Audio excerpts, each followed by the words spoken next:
Hi everybody, this is Eric from Phone Scoop, and what you're looking at here is the LG G Flex 2. This is a second generation curved handset from LG. LG, of course, claims that the curve helps the phone fit better in your hand and better against your face when making phone calls. I can't say I agree with those claims, but that's what LG says. The main features of this phone include a 5.5-inch 1080p HD display. I find the display is quite nice, it's accurate, and the resolution is plenty sharp despite the large size.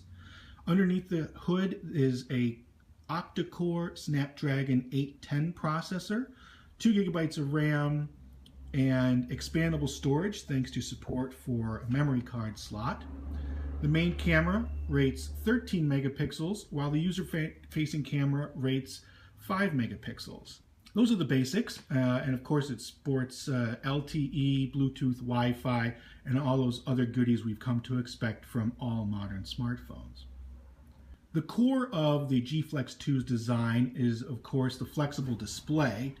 This display has a plastic covering and not glass, and it is slightly flexible. The battery, too, underneath is slightly flexible, as are all the other components. You can see we can bend it a little bit here and not break the screen. That gives the phone just a little bit of toughness. This is not a rugged phone by any stretch of the imagination, but if you put it in your back pocket and drop your butt heavily down onto a couch, it'll probably be safe. I would not be worried about it breaking in such a scenario. The downside to this shape is that you can't easily put it in your pocket with the screen facing out. You have to put it with the screen facing your body. As you can tell, obviously the curve would be uncomfortable facing out away from your body when it's in your pants. So yeah, it's got to go with the curve facing your leg in your front pocket, or your rear end with it in your back pocket. Now, of course, the phone may be curved, but it still relies on LG's traditional button setup. There are no keys along the left or side edges, nothing on the top either. On the bottom, though, we do have micro USB port and a stereo headphone jack. Instead, all the buttons are on the back. We've got the camera module here, which uses lasers to help focus, and we've got the two-tone flash there. And this array is the volume toggles and the screen lock button or power button.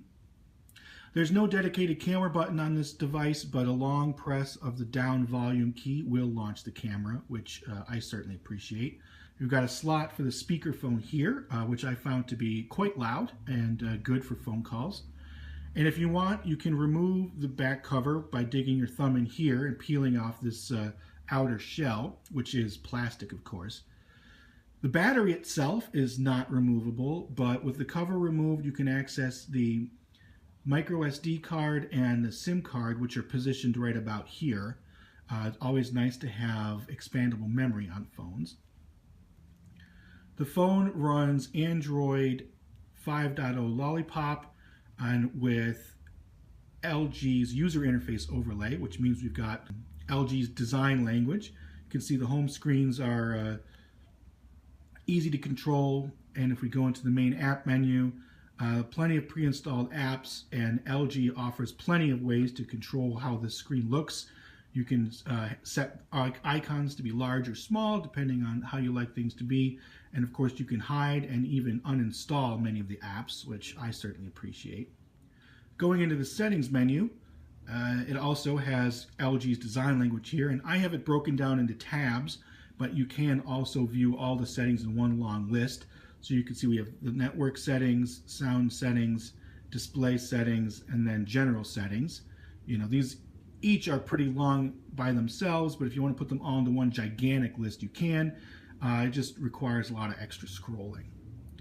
The camera software is fairly decent. We'll launch it here. You can see we've got options to control the camera along the left edge and shutter buttons and so on the right edge. The controls are fairly limited. You can change HDR, you can choose settings for the resolution. You can put on the cheese thing, the timer and grids, and of course the selfie cam is there as well. The phone does take pictures quickly, which I like, and it has a pretty advanced matrix for focusing. As I mentioned, it's using this laser to help focus, so the results that you get with the camera are excellent in terms of clarity and sharpness. So those are the basics of the LG G Flex 2. It's a solid smartphone from LG. I actually like it quite a lot. It offers all the same features as perhaps last year's G3 flagship device, only it's slightly curved. I can't say that the curve adds much value to the phone, but it is certainly unique. The LG G Flex 2 serves as a conversation starter at the very least, and perhaps the biggest benefit is the added protection from potential breaks if you were to, sit on the phone. So there it is, LG G Flex 2, available from AT&T and Sprint right now. Should come to other carriers over the next month or so.